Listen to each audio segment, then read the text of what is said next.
بسم الله الرحمن الرحيم. إذا السماء انشقت وأذنت لربها وحقت وإذا الأرض مدت وألقت ما فيها وتخلت وأذنت لربها وحقت يا أيها الإنسان إنك كادح إلى ربك كدحا فملاقيه.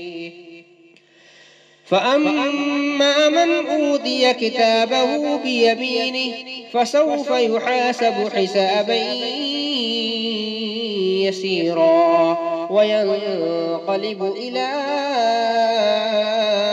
أهله مسرورا. وأما من أوتي كتابه وراء ظهره فسوف يدعو ثبورا ويصلى سعيرا إنه كان في أهله مسرورا. إنه ظن أن لن يحور بلى إن ربه كان به بصيرا. فلا